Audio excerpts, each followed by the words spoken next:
Begini,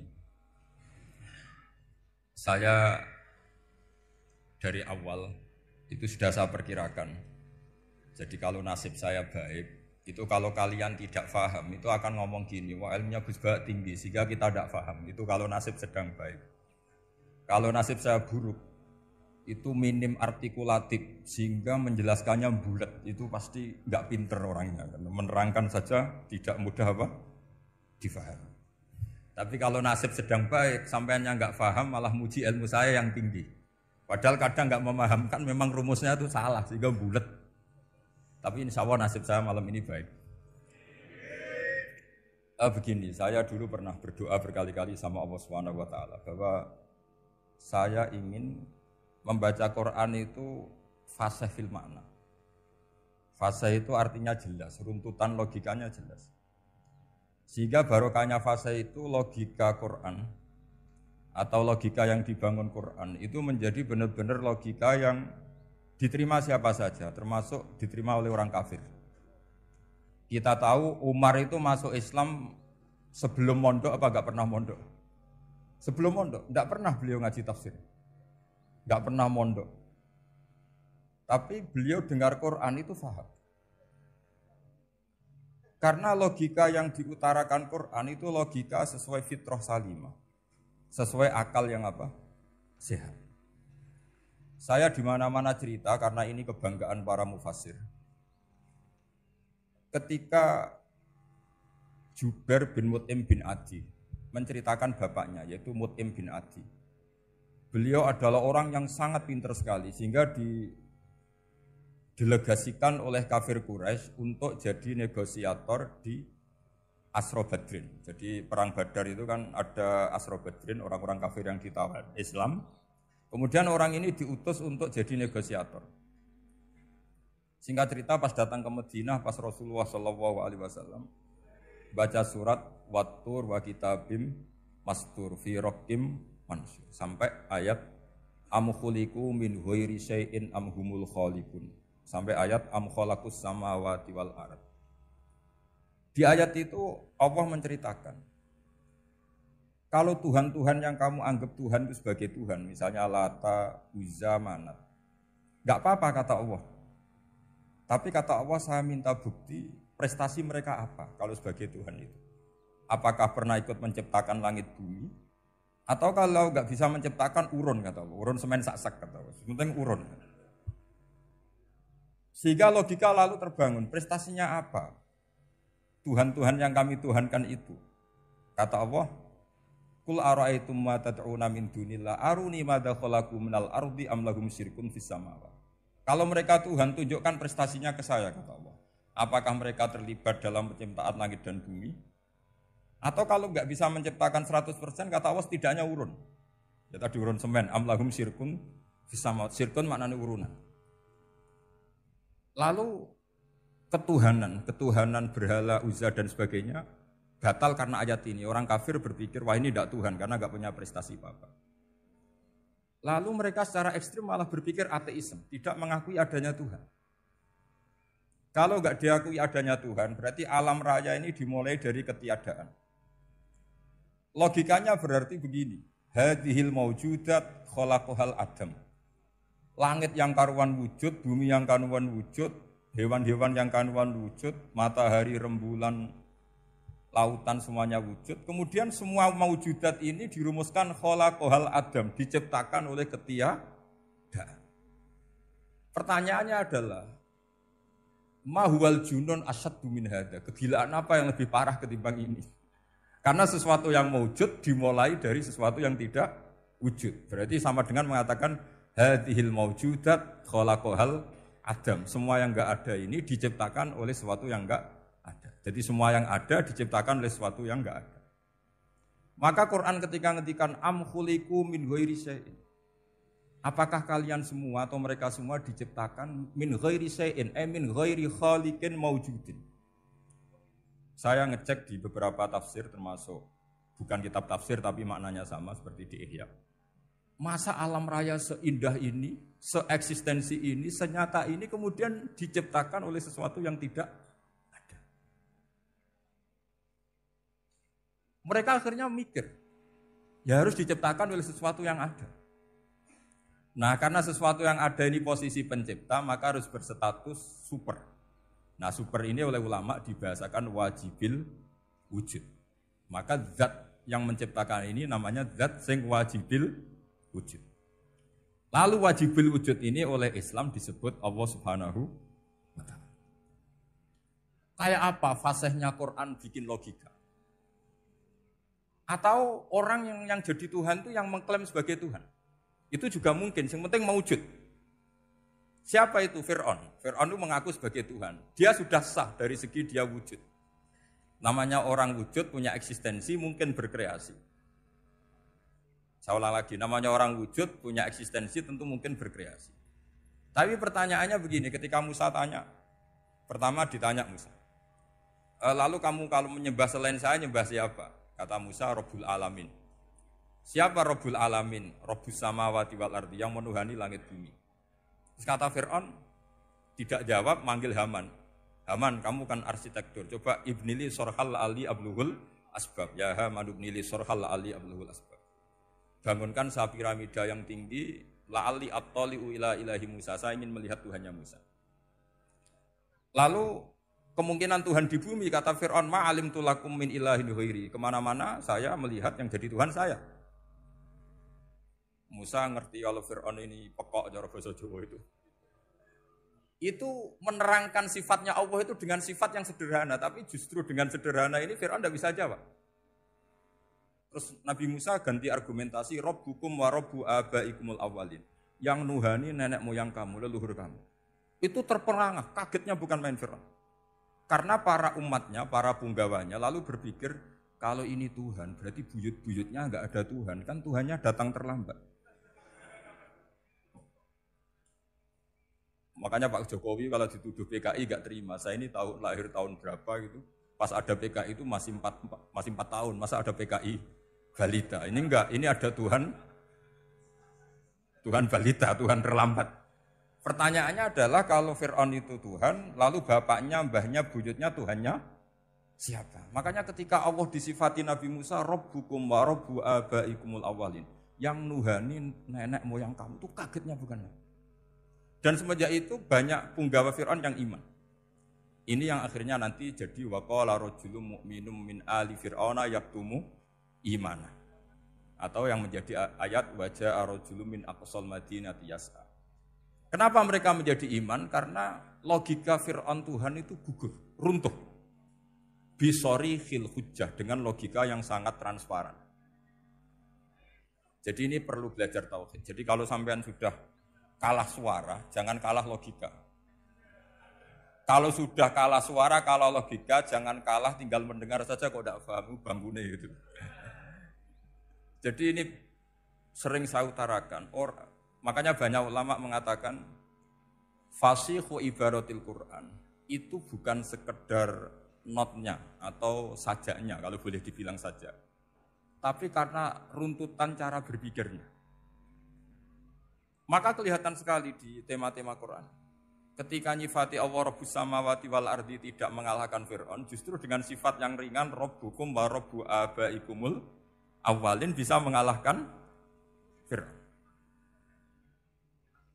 Nah, kenapa sekarang orang tidak fasih baca Quran? Karena tadi perangkat itu tidak cukup.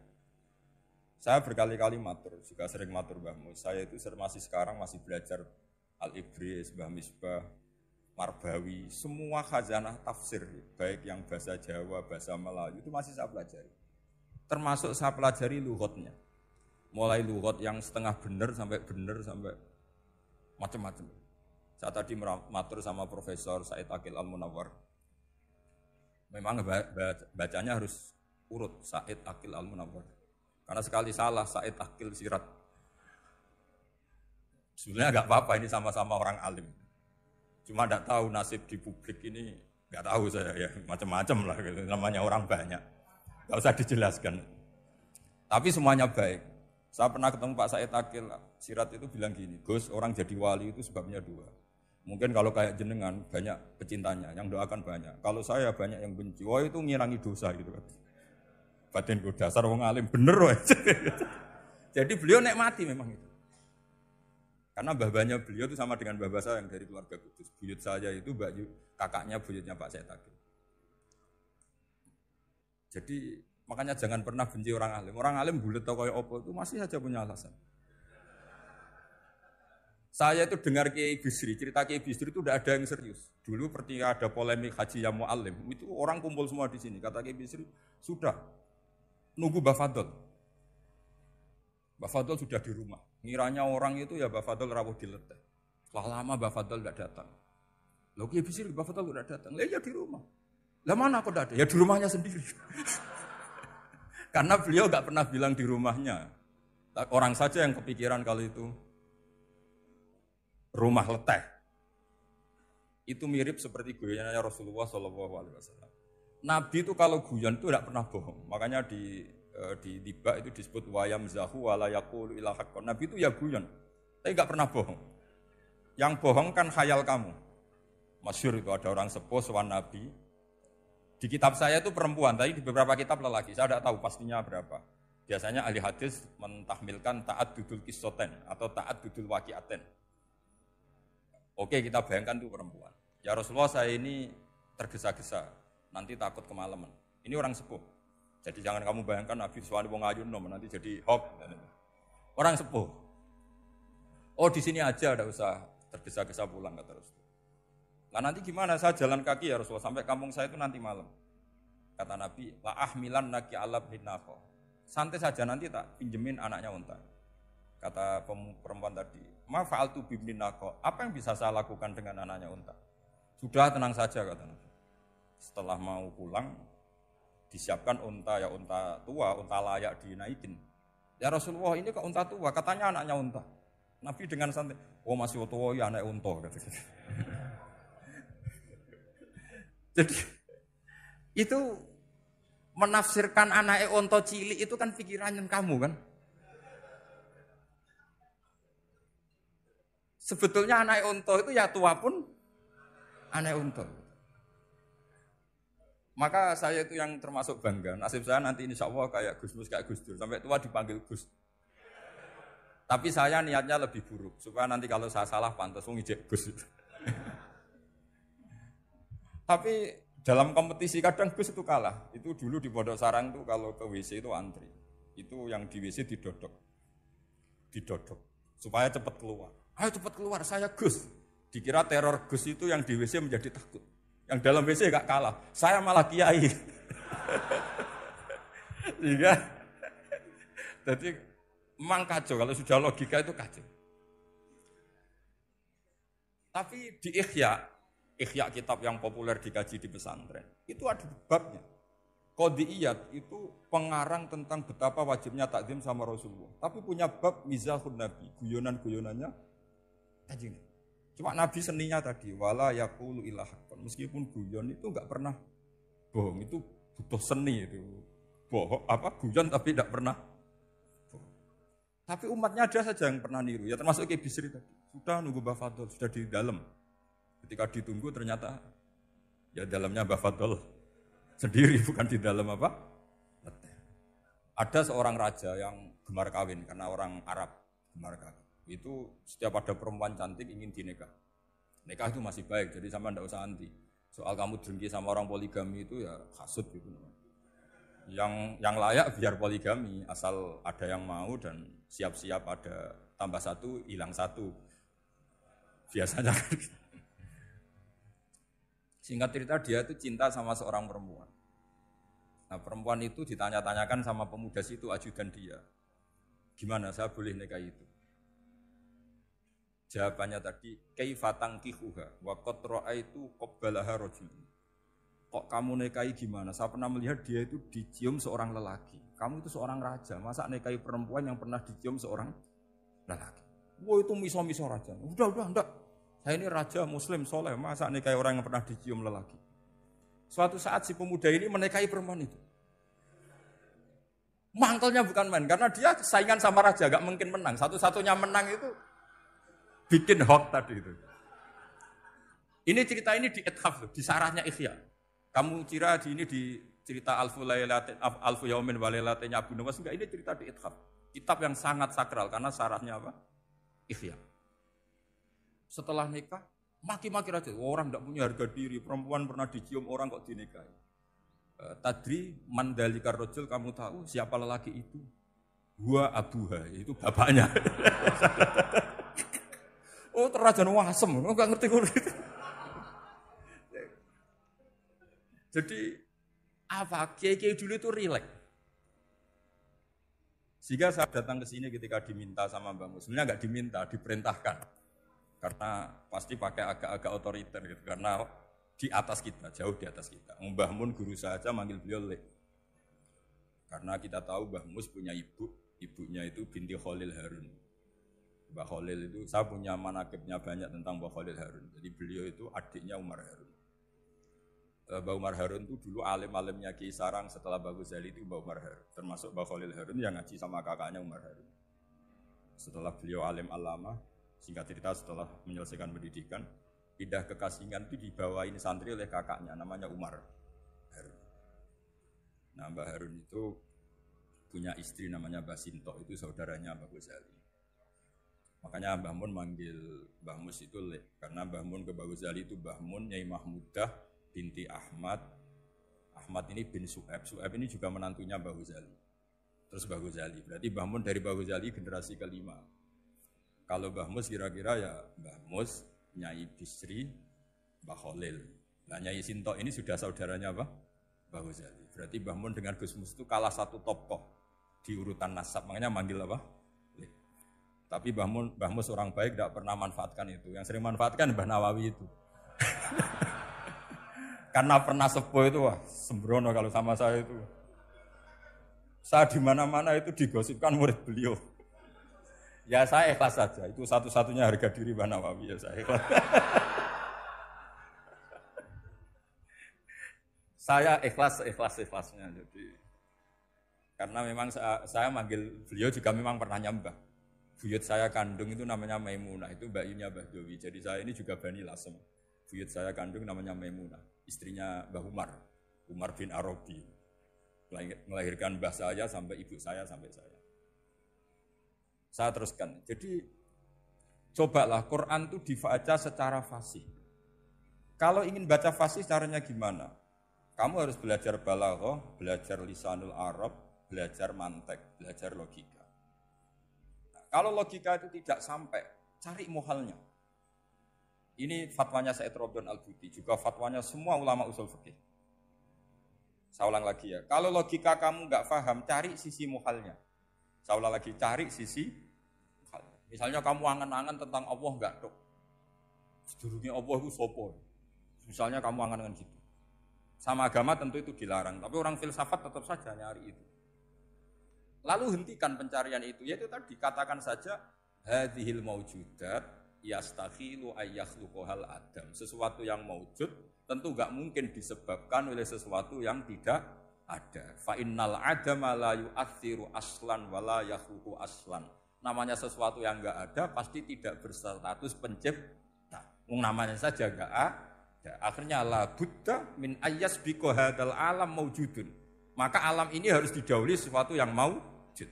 Lah maujud ini yang oleh Islam disebut Allah Subhanahu wa taala. Sudah selesai di sini. Tinggal delok TV, tinggal ngopi, turu sampai setannya setruk karena nunggu mau bikin was-was itu lagi. Loh saya itu termasuk kiai paling sering lihat sinetron. Kadang ya lihat Mak Lampir itu sering terjadi. Sampai istri saya itu protes, Gus, dengan kata orang banyak orang alim kok senengan itu Mak Lampir. Karena setan mau menggoda saya tentang berpikir Allah. Jadi dia ngenteni. Kok malah mikir Mak Lampir gitu. Setelah lihat Mak Lampir biasanya saya itu lapar, terus makan. Habis makan tidur. Setannya masih nunggu mau was-was. Ternyata saya habis bangun ngopi lagi. Kadang lihat berita orang ditangkap KPK, macam-macam. Ini penting saya utarakan supaya setan itu tidak menang. Jadi ciri utama setan itu kata Rasulullah SAW, setan ini goda umatku, hadhil jibal khalaqaha Allah, hadhil arda khalaqaha Allah, hadhil bihar khalaqaha Allah, faman khalaqaha Allah. Itu makanya banyak orang jurusan filsafat keblinger karena tanya Allah itu siapa. Kata Rasulullah, jika sampai ini maka kamu harus berhenti. Lo berhenti tanpa dialihkan ke yang lain kan susah. Tinggal aja lihat dulu sinetron. Ya paling gampang ya Mak Lampir, kan ada takut-takutnya sedikit. Karena kalau lihat sinetron anak-anak milenial itu kalau ada artis cantik sampai nangis. Karena istri kamu tidak seperti itu. Jadi ini trik ya. Trik supaya melihat TV tapi tidak nyesal. Makanya saya milihnya Angkring Darmo, Mak Lampir. Ya saya nggak mikir maknanya, butuhnya setan bin mangkol itu. Karena ngenteni saya mikir itu, ternyata tidak mikir itu lagi. Jadi makom saya itu beda, sama-sama lihat sinetron. Mungkin saya jadi wali karena lihat sinetron. Mungkin ya. Makanya banyak wali itu nggak bisa diduga. Banyak orang jadi wali itu justru karena makan. Justru karena melakukan hal-hal yang cara orang banyak itu salah. Itu Abu Yazid Al-Bustami itu pernah tanya sama Allah. Kamu nggak usah bayangkan caranya tanya gimana. Enggak wali ya enggak tuh. Sudah enggak usah tanya itu. Tanya gini, ya Allah, orang sesregep saya dalam ibadah sedekat ini sama jenengan. Lalu saingan saya dekat jenengan masuk surga itu siapa? Sama Allah ditunjukkan orang yang tidur, itu tidur. Ya teman kamu yang tidur di kamar. Enggak terima Bu, ya ini gimana kok bisa setingkat saya orang yang tidak tidur itu. Yang saya ibadah terus istighfar terus. Tapi jawabannya Allah nih, woe ibadah terus itu mergo wedi aku. Jadi kan nganggep aku itu rodok-rodok jahat gitu. Iki tuh ratu mergo yakin aku apian, mulane ditinggal turu. Jadi sampean jangan tiru makom saya ketika tidur. Itu punya kelas khusus. Tapi jangan tiru, ini cerita saja, sampean ndak harus niru. Karena sampean kalau niru itu harus ada Abu Yazidnya. Abu Yazid sudah enggak ada. Tapi itu ilmu. Ilmu yang cocok enggak cocok harus kita kaji.